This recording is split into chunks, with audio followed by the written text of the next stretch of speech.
നമ്മൾ ഇന്നത്തെ ക്ലാസ്സിൽ പ്രധാനമന്ത്രിയെ പറ്റിയിട്ടാണ് നോക്കുന്നത്. ഇന്ത്യയുടെ പ്രധാനമന്ത്രി എന്ന ആ പദവിക്ക് പിന്നിലുള്ള ഭരണഘടനാ അനുച്ഛേദങ്ങൾ, അത്തരം കാര്യങ്ങളൊക്കെയാണ് നമ്മൾ നോക്കുന്നത്. നമുക്ക് സമയം കളയാതെ ക്ലാസ്സിലേക്ക് കടക്കാം. ഇന്ത്യൻ ഭരണഘടന പ്രകാരം ഗവൺമെൻറ്റിൻ്റെ തലവനാണ് പ്രധാനമന്ത്രി. എന്താണ്? ഇന്ത്യൻ ഭരണഘടന പ്രകാരം ഗവൺമെൻറ്റിൻ്റെ തലവനാണ് പ്രധാനമന്ത്രി. രാഷ്ട്രത്തിൻ്റെ തലവൻ ആരാണ്? രാഷ്ട്രത്തിൻ്റെ തലവൻ രാഷ്ട്രപതിയാണ് എന്ന് നമ്മൾ പറയാറില്ലേ? ഇവിടെ റിയൽ എക്സിക്യൂട്ടീവും നോമിനൽ എക്സിക്യൂട്ടീവും ഉണ്ട്. നാമമാത്രമായ അധികാരം രാഷ്ട്രപതിക്കുള്ളപ്പോൾ റിയൽ എക്സിക്യൂട്ടീവ് എന്ന് പറയുന്നത് പ്രധാനമന്ത്രി അഥവാ പ്രൈം മിനിസ്റ്ററാണ്, അല്ലേ? റിയൽ എക്സിക്യൂട്ടീവ് പ്രധാനമന്ത്രിയാണ്. ഇന്ത്യൻ ഭരണഘടന പ്രകാരം ഗവൺമെൻറ്റിൻ്റെ തലവനാണ് പ്രധാനമന്ത്രി. ഗവൺമെൻറ്റിൻ്റെ തലവനാണ് പ്രധാനമന്ത്രി. പ്രധാനമന്ത്രിയുടെ നിയമനത്തെ സംബന്ധിക്കുന്ന ഭരണഘടനാ വകുപ്പാണ് ആർട്ടിക്കിൾ 75. ആർട്ടിക്കിൾ 75 അഥവാ അനുച്ഛേദം 75 പ്രകാരമാണ് പ്രധാനമന്ത്രിയുടെ നിയമനത്തെ സംബന്ധിക്കുന്ന കാര്യങ്ങളൊക്കെ നടത്തുന്നത്. ആർട്ടിക്കിൾ 75 പ്രകാരമാണ് പ്രധാനമന്ത്രിയുടെ നിയമനം.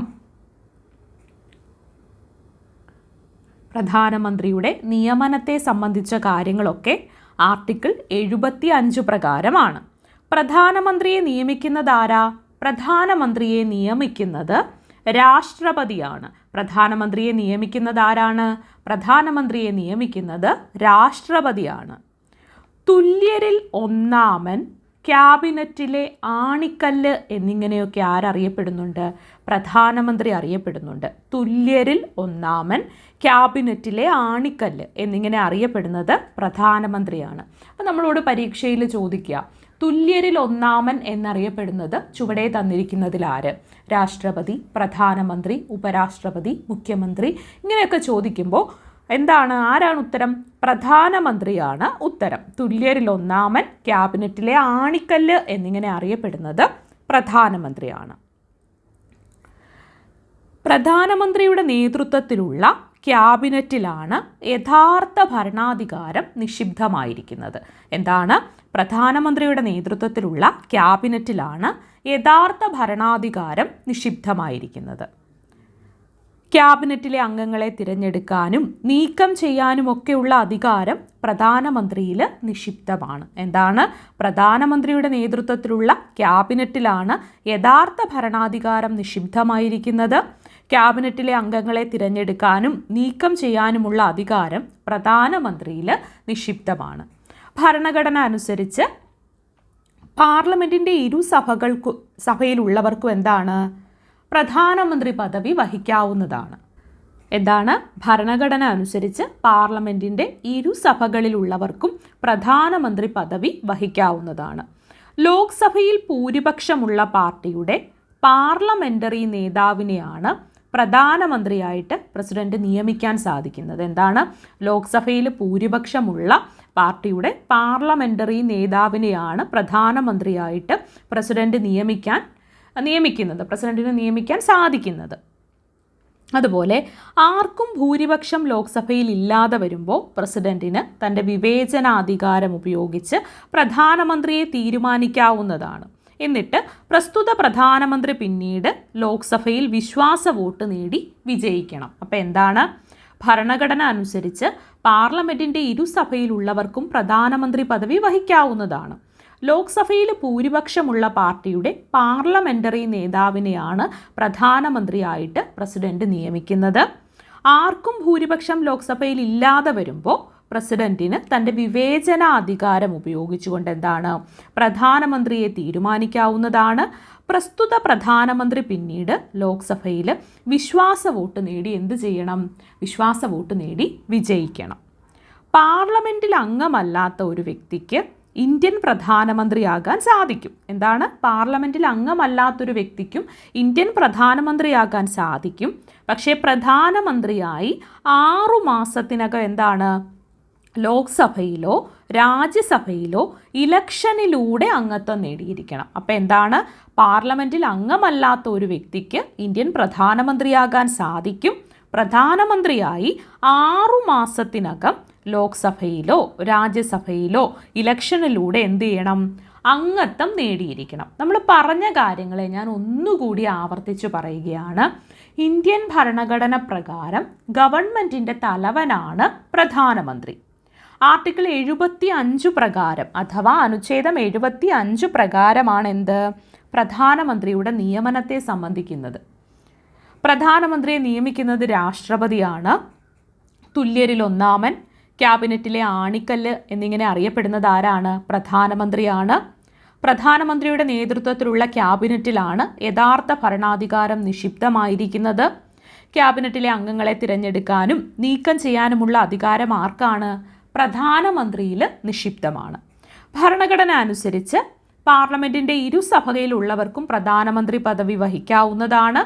ലോക്സഭയിൽ ഭൂരിപക്ഷമുള്ള പാർട്ടിയുടെ പാർലമെൻ്ററി നേതാവിനെ പ്രധാനമന്ത്രിയായിട്ട് പ്രസിഡന്റ് നിയമിക്കാൻ സാധിക്കുന്നതാണ്. ആർക്കും ഭൂരിപക്ഷം ലോക്സഭയിൽ ഇല്ലാതെ വരുമ്പോൾ പ്രസിഡന്റിന് തൻ്റെ വിവേചനാധികാരം ഉപയോഗിച്ച് പ്രധാനമന്ത്രിയെ തീരുമാനിക്കാവുന്നതാണ്. പ്രസ്തുത പ്രധാനമന്ത്രി പിന്നീട് ലോക്സഭയിൽ വിശ്വാസ വോട്ട് നേടി എന്ത് ചെയ്യണം? വിജയിക്കണം. പാർലമെൻറ്റിൽ അംഗമല്ലാത്ത ഒരു വ്യക്തിക്ക് ഇന്ത്യൻ പ്രധാനമന്ത്രിയാകാൻ സാധിക്കുമോ എന്ന് ചോദിച്ചാൽ സാധിക്കും. പക്ഷേ പ്രധാനമന്ത്രിയായി 6 മാസത്തിനകം ലോക്സഭയിലോ രാജ്യസഭയിലോ ഇലക്ഷനിലൂടെ അംഗത്വം നേടിയിരിക്കണം. ലോക്സഭയിലോ രാജ്യസഭയിലോ ഇലക്ഷനിലൂടെ അംഗത്വം നേടിയിരിക്കണം. പ്രധാനമന്ത്രിക്ക് ആരാണ് സത്യവാചകം ചൊല്ലിക്കൊടുക്കുന്നതെന്നറിയാമോ? പ്രധാനമന്ത്രിയെ നിയമിക്കുന്നതും രാഷ്ട്രപതിയാണ്. പ്രധാനമന്ത്രിക്ക് സത്യവാചകം ചൊല്ലിക്കൊടുക്കുന്നതും രാഷ്ട്രപതി അഥവാ പ്രസിഡന്റാണ്. ഇനി നമുക്ക് പ്രധാനമന്ത്രിയുടെ കാലാവധി ഒന്ന് നോക്കാം. പ്രധാനമന്ത്രിയുടെ കാലാവധിയും സ്റ്റേറ്റ്മെൻറ്റ് ടൈപ്പ് ക്വസ്റ്റ്യനായിട്ട് ചോദിക്കാൻ സാധ്യതയുണ്ട്. പ്രധാനമന്ത്രിയുടെ കാലാവധി നിശ്ചയിച്ചിട്ടില്ല. രാഷ്ട്രപതി അനുവദിക്കുന്നത് വരെ എന്താണ്? അത് തുടരാൻ സാധിക്കും. സ്റ്റേറ്റ്മെൻറ്റായിട്ട് ചോദിച്ചിട്ട് ഈ ഒരു സ്റ്റേറ്റ്മെൻറ്റ് ചോദിച്ചാൽ ശരിയാണെന്ന് തന്നെ എഴുതുക. കാരണം നമ്മൾ നോക്കുമ്പോൾ 5 വർഷം കൂടുമ്പോൾ ഇലക്ഷൻ നടക്കുന്നുണ്ട്. അപ്പോൾ പ്രധാനമന്ത്രി മാറി വരാറുണ്ട്. അപ്പോൾ 5 വർഷമാണോ ടേം എന്ന് എഴുതാം? അങ്ങനെയല്ല. പ്രധാനമന്ത്രിയുടെ കാലാവധി നിശ്ചയിച്ചിട്ടില്ല. രാഷ്ട്രപതി അനുവദിക്കുന്നതുവരെ അത് തുടരാം എന്നുള്ളതാണ് പ്രധാനമന്ത്രിയുടെ കാലാവധി ചോദിക്കുമ്പോൾ ഉത്തരമായിട്ട് വരേണ്ടത്. പ്രധാനമന്ത്രിക്ക് ലോക്സഭയിൽ ഭൂരിപക്ഷ പിന്തുണ ഉള്ളിടത്തോളം കാലം എന്താണ്? രാഷ്ട്രപതിക്ക് അദ്ദേഹത്തെ പിരിച്ചുവിടാൻ സാധിക്കില്ല. എന്താണ്? പ്രധാനമന്ത്രിക്ക് ലോക്സഭയിൽ ഭൂരിപക്ഷ പിന്തുണ ഉള്ളിടത്തോളം കാലം രാഷ്ട്രപതിക്ക് അദ്ദേഹത്തെ പിരിച്ചുവിടാൻ സാധിക്കില്ല. എന്നാൽ ലോക്സഭയിൽ പ്രധാനമന്ത്രിയുടെ വിശ്വാസം നഷ്ടപ്പെട്ടാൽ അദ്ദേഹം രാജിവെക്കണം. അല്ലെങ്കിൽ രാഷ്ട്രപതിക്ക് അദ്ദേഹത്തെ എന്താക്കാം? പുറത്താക്കാൻ പറ്റും. അപ്പോൾ എന്താണ്? ലോക്സഭയിൽ പ്രധാനമന്ത്രിയുടെ വിശ്വാസം നഷ്ടപ്പെട്ടാൽ അദ്ദേഹം രാജിവെക്കണം. അങ്ങനെ രാജിവെച്ചില്ലെങ്കിൽ രാഷ്ട്രപതിക്ക് അദ്ദേഹത്തെ പുറത്താക്കാനുള്ള റൈറ്റ് ഉണ്ട്. പ്രധാനമന്ത്രി തൻ്റെ രാജിക്കത്ത് സമർപ്പിക്കേണ്ടത് ആർക്കാ?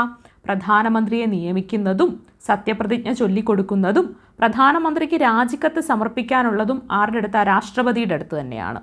പ്രധാനമന്ത്രിയുടെ ശമ്പളം തീരുമാനിക്കുന്നത് പാർലമെൻറ്റാണ് കേട്ടോ. പാർലമെൻറ്റാണ് പ്രധാനമന്ത്രിയുടെ ശമ്പളം തീരുമാനിക്കുന്നത്. പാർലമെൻറ്റാണ്.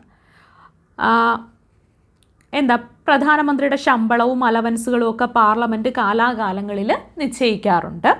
പ്രധാനമന്ത്രിയുടെ അധികാരങ്ങളും പ്രവർത്തനങ്ങളും ഒക്കെ നമ്മളൊന്ന് നോക്കുകയാണെങ്കിൽ കേന്ദ്ര മന്ത്രിസഭയിലെ അംഗങ്ങളെ നിയമിക്കാൻ പ്രസിഡന്റിന് നിർദ്ദേശം നൽകുന്നത് പ്രധാനമന്ത്രിയാണ്. എന്താണ്? കേന്ദ്ര മന്ത്രിസഭയിലെ അംഗങ്ങളെ നിയമിക്കാനായിട്ട് പ്രസിഡന്റിന് നിർദ്ദേശം നൽകുന്നത് പ്രധാനമന്ത്രിയാണ്. നമ്മൾ എല്ലാ പോയിന്റുകളും സ്ലൈഡിൽ ഉൾപ്പെടുത്തിയിട്ടില്ല. കാരണം എന്താണെന്ന് വെച്ചാൽ നിങ്ങൾ കേട്ട് പഠിക്കട്ടെ എന്ന് കരുതിയിട്ട് അതോടൊപ്പം കുത്തി നിറച്ച് സ്ലൈഡുകൾ കൊണ്ടുവന്നാലും നമുക്ക് കാണുമ്പോൾ തന്നെ എന്തോ ഒരു ഇത് തോന്നില്ലേ. അതുകൊണ്ടാണ് സ്ലൈഡുകളിൽ ഒരുപാട് പോയിന്റുകൾ എഴുതാതെ എല്ലാ പോയിന്റുകളും പറയുന്നത്.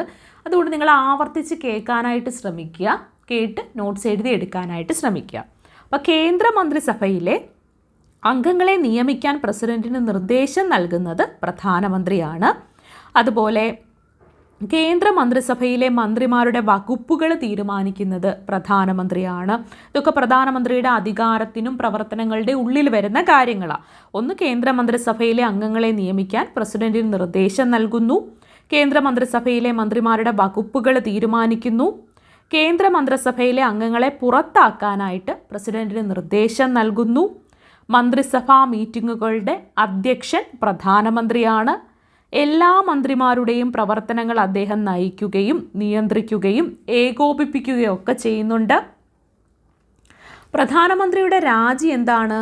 കേന്ദ്ര മന്ത്രിസഭയുടെയും രാജിയാണ്. എന്നാൽ കേന്ദ്ര മന്ത്രിസഭയിലെ ഒരു മന്ത്രി രാജിവെച്ചാൽ പ്രസ്തുത രാജി ആ മന്ത്രിയുടെ മാത്രം രാജിയായിരിക്കും. ഇപ്പോൾ കേന്ദ്ര മന്ത്രിസഭയിൽ ഒരു മന്ത്രി രാജിവെച്ചു, അതിനർത്ഥം അവിടെയുള്ള മറ്റു മന്ത്രിമാരൊക്കെ രാജിവെക്കണം എന്നല്ല. മറിച്ച് എന്താണ്? പ്രധാനമന്ത്രി രാജിവെക്കുകയാണെങ്കിൽ അതെന്താ? കേന്ദ്ര മന്ത്രിസഭയുടെ മൊത്തത്തിലുള്ള രാജിയായിട്ടാണ് കണക്കാക്കുന്നത്. അപ്പോൾ കേന്ദ്രമന്ത്രിസഭയിലെ അംഗങ്ങളെ നിയമിക്കാൻ പ്രസിഡന്റിന് നിർദ്ദേശം നൽകുന്നതും അവരെ പിരിച്ചുവിടുന്നുണ്ടെങ്കിൽ പുറത്താക്കണമെങ്കിൽ അതിന് പ്രസിഡന്റിന് നിർദ്ദേശം നൽകുന്നതും കേന്ദ്രമന്ത്രിസഭയിലെ മന്ത്രിമാരുടെ വകുപ്പുകൾ തീരുമാനിക്കുന്നതും മന്ത്രിസഭാ മീറ്റിങ്ങുകളുടെ അധ്യക്ഷനും അതുപോലെ തന്നെ എല്ലാ മന്ത്രിമാരുടെയും പ്രവർത്തനങ്ങളെ നയിക്കുകയും നിയന്ത്രിക്കുകയും ഏകോപിപ്പിക്കുകയും ചെയ്യുന്നതും എല്ലാം ആരാണ്? പ്രധാനമന്ത്രിയാണ്. ഇതെല്ലാം പ്രധാനമന്ത്രിയുടെ അധികാര അല്ലെങ്കിൽ പ്രവർത്തനങ്ങളുടെ പരിധിയിൽ വരുന്ന കാര്യങ്ങളാണ്. അതോടൊപ്പം attorney general, controller and auditor general, UPSC ചെയർമാനും അംഗങ്ങളും, ചീഫ് ഇലക്ഷൻ കമ്മീഷണറും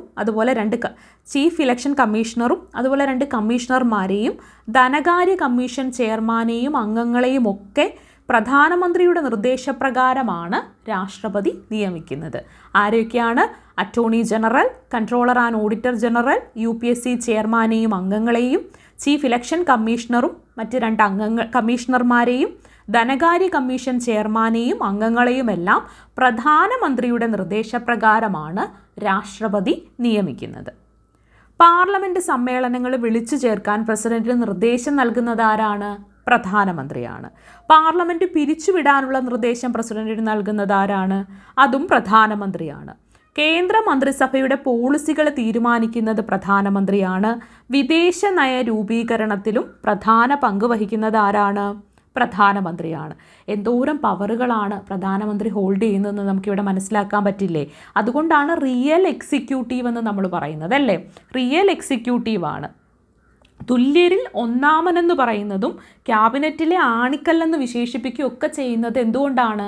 അത്രത്തോളം പവറുകൾ ഹോൾഡ് ചെയ്യാൻ പ്രധാനമന്ത്രിക്ക് സാധിക്കുന്നുണ്ട്. അപ്പോൾ വിദേശ നയ രൂപീകരണത്തിൽ പ്രധാന പങ്ക് വഹിക്കുന്നുണ്ട്, കേന്ദ്ര മന്ത്രിസഭയുടെ പോളിസികൾ തീരുമാനിക്കുന്നുണ്ട്, പാർലമെൻറ്റ് പിരിച്ചുവിടാനുള്ള നിർദ്ദേശം പ്രസിഡന്റിന് നൽകുന്നതും പാർലമെൻറ്റ് സമ്മേളനങ്ങൾ വിളിച്ചു ചേർക്കാൻ പ്രസിഡന്റിന് നിർദ്ദേശം നൽകുന്നതും അതുപോലെ തന്നെ attorney general, controller and auditor general, UPSC ചെയർമാനെയും മറ്റ് അംഗങ്ങളെയും, ചീഫ് ഇലക്ഷൻ കമ്മീഷണറെയും മറ്റ് 2 അംഗങ്ങളെയും, അതായത് മറ്റ് 2 കമ്മീഷണർമാരെയും ധനകാര്യ കമ്മീഷൻ ചെയർമാനെയും അംഗങ്ങളെയും ഒക്കെ പ്രധാനമന്ത്രിയുടെ നിർദ്ദേശപ്രകാരമാണ് രാഷ്ട്രപതി നിയമിക്കുന്നത്.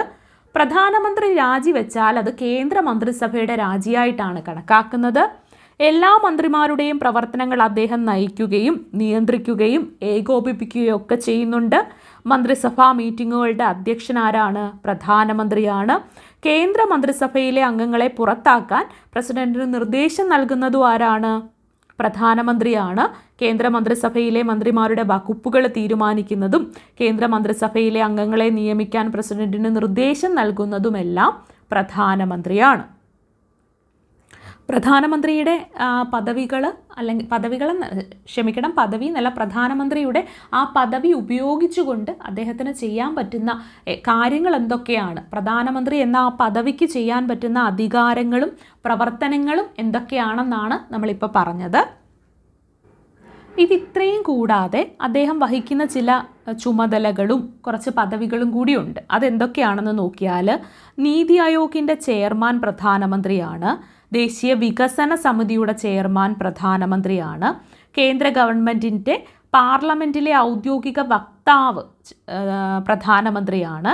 നാഷണൽ ഇൻ്റഗ്രേഷൻ കൗൺസിലിൻ്റെ ചെയർമാൻ, നാഷണൽ വാട്ടർ റിസോഴ്സസ് കൗൺസിലിൻ്റെ ചെയർമാൻ, അതുപോലെ ഇൻ്റർസ്റ്റേറ്റ് കൗൺസിലിൻ്റെ ചെയർമാൻ, കേന്ദ്ര മന്ത്രിസഭയുടെ വിദേശ നയം തീരുമാനിക്കുന്നതിൽ മുൻകൈ എടുക്കുന്നത്, പ്രത്യേകമായിട്ട് അനുവദിച്ച് നൽകിയിട്ടില്ലാത്ത ഒരു വകുപ്പുണ്ടെങ്കിൽ അതിൻ്റെ ചുമതല വഹിക്കുന്നത് ഒക്കെ ആരാണ്? പ്രധാനമന്ത്രിയാണ്.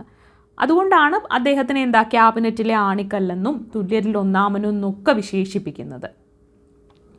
അപ്പോൾ ഇത്രയും കാര്യങ്ങളാണ് പ്രധാനമന്ത്രിയെ പറ്റിയുള്ളത്. ഇതിൽ നമുക്ക് പ്രധാനമന്ത്രിയുടെ ആ ചുമതലകൾ മാത്രമായിട്ട് ഒന്നും കൂടി എടുക്കാം, ഡീറ്റെയിൽ ആയിട്ട് വേണമെങ്കിൽ ഒന്നും കൂടി എടുക്കാം. എന്തായാലും പ്രധാനമന്ത്രിയുമായി ബന്ധപ്പെട്ട ഈ പ്രധാന കാര്യങ്ങൾ പഠിച്ചു വെക്കുക.